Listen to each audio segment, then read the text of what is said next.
جب آزادی کا دن آیا تھا، جب آزادی کا سورج طلوع ہوا تھا، تو اس وقت انہوں نے نہ اپنا گھر دیکھا، نہ اپنا مال دیکھا، نہ اپنے عزیزوں و اقارب رشتہ داروں کو دیکھا تھا۔ ایک ہی ان کے دل میں تمنا تھی کہ ہم نے اس خداداد مملکت پاکستان کے اندر جانا ہے، اور انہوں نے کوشش کی، اپنی جان، مال، عزت، آبرو، ہر چیز کو پس پشت ڈالا اور اس سرزمین کی جانب نکلے۔ یہاں سے میں یہ بات کہوں گا کہ بیٹا اپنے وقت کے مجاز کو سمجھو۔ کچھ فیصلے ہو چکے ہیں، کچھ فیصلوں نے ہونا ہے، کچھ فیصلوں پر عمل پذیر ہو چکا ہے، کچھ فیصلوں پر عمل پذیر ہونا ہے۔ یہ اللہ کا حکم اور فیصلہ تھا کہ against a lot of impossibilities، بہت ساری امپاسبلٹیز کے ہوتے ہوئے پاکستان بل بھی کریٹڈ کہ پاکستان جو ہے وہ لازمی بنے گا، اینڈ اٹ واز کریٹڈ الحمدللہ۔ 14 اگست 1947 وہ تاریخ ساز دن ہے جس دن یہ مملکت خداداد پاکستان جو ہے وہ دنیا کے نقشے پر ابھرا تھا۔ یہ ملک ایسے ہی نہیں بنا، 50 لاکھ شہداء کے سائے میں یہ ملک بنا ہے۔ اس ملک کو چھوٹا نہیں سمجھنا، یہ پوری امت کی 1400 سال کی تاریخ لے کر آیا ہے۔ اللہ اور اس کے رسول کا سایہ ہے اس کے اوپر۔ یہ پاک سرزمین، یہ کشمر حسین، یہ سب حلالی پرچم، یہ پرچم سارا اور ہلال، رہبر ترقی اور کمال، یہ ترجمان ماضی بھی ہے، یہ شان استقبال بھی ہے، اور اس پر سایہ خدائے ذوالجلال بھی ہے۔ مایوس مت ہونا کبھی۔ ایک بات ذہن میں رکھو بچوں، اللہ کے فضل سے آپ کو بتائیں کہ یہ پاکستان کا پوٹینشیل کیا ہے۔ ہمیں آج کہا جاتا ہے کہ یہ پاکستان ہے کیا، یہ پاکستان رہے گا یا نہیں رہے گا، یہ پاکستان کیوں بنایا ہم نے۔ آئے آپ کو بتائیں اس پاکستان کا رول، اب تک کیا رول ہم ادا کر چکے ہیں۔ آج دنیا میں مسلمانوں کی عزت اور آبرو کی حفاظت اگر کسی حد تک کی جا رہی ہے تو آپ کے پاکستان کی وجہ سے ہے۔ آپ کے دشمن آپ کو زیادہ اچھی طرح جانتے ہیں، نوٹ نہیں کرتے بچوں۔ ہم نے اللہ کے فضل سے جس فیلڈ میں ہاتھ رکھا ہے اس کے عروج پر پہنچتے ہیں، اس کے عروج پر پہنچے ہیں، اس کے عروج کو حاصل کیا ہے ہم نے۔ کوئی پاسبلٹی نہیں تھی کہ یہ پاکستان بچ جاتا۔ 1947 میں ہمیں چوٹ لگائی گئی، کہا گیا کہ یہ چند دنوں کا کھیل ہے، یہ پاکستان ختم ہو جائے گا، لیکن ہم 1947 میں نہیں بچے۔ 1971 میں ہم سے مشرقی پاکستان کو جدا کر دیا گیا۔ ہمیں چوٹ لگی، قوموں کو چوٹ لگتی ہے، لیکن ہم جھکے نہیں، ہم پھر بھی اس کے بعد اٹھے۔ 1998 وہ دن تھا جس دن ہم عروج پر پہنچے تھے، جس پر یہ میں اگر بات کہوں تو غلط نہیں ہوگا کہ جارڈن سے لے کر سیریا تک تمام مسلمانوں نے اس دن جو ہے وہ نعرہ لگایا تھا اور کہا تھا کہ اب ہمارے پاس جو ہے ایک نیوکلیر پاور ہے۔ We have rose to become a nuclear power۔ ہم ایک نیوکلیر پاور بن گئے تھے۔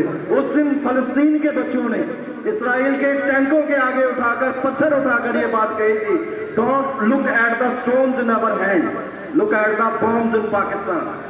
یہ ہمارے ہاتھوں میں جو سٹونز ہیں ان کی جانب نہ دیکھو، بلکہ پاکستان میں جو بامز ہیں ان کی جانب دیکھو، جس کو دنیا سمجھتی تھی کہ یہ کمزور مسلمان ملک ہے۔ ہم نے سوویت یونین سے ٹکر لی، توڑ کے الگ کر کے رکھ دیا اس کو۔ 20 کروڑ مسلمان آزاد کروائے جو پچھلے 150 سال سے سوویت غلامی میں تھے۔ یہ پاکستان کا پوٹینشیل ہے۔ Pakistan air force is the only air force. دنیا میں کوئی ایئر فورس ایسی نہیں ہے جس نے بیک وقت ایک ہی ایئر کمبیٹ میں دو مختلف فورسز کو، دو مختلف دشمن ممالک کی فورسز کو، ایئر فورسز کو مار کر گرایا ہوا ہے۔ پاکستان نے انڈیا اور اسرائیل دونوں ممالک جو ہیں ان کی ایئر فورسز کو ایک ہی ایئر کمبیٹ میں مار کر گرایا ہوا ہے۔ They are scared of us, they are terrified from us۔ پوری دنیا کے مسلمان ملکوں کی فورسز کو ہم ٹرین کرتے ہیں۔ We are the richest country on this God, sir۔ ہم یہاں پر سب سے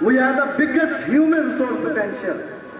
We are the most civilized nation in this world and the most educated people in the Muslim world with us.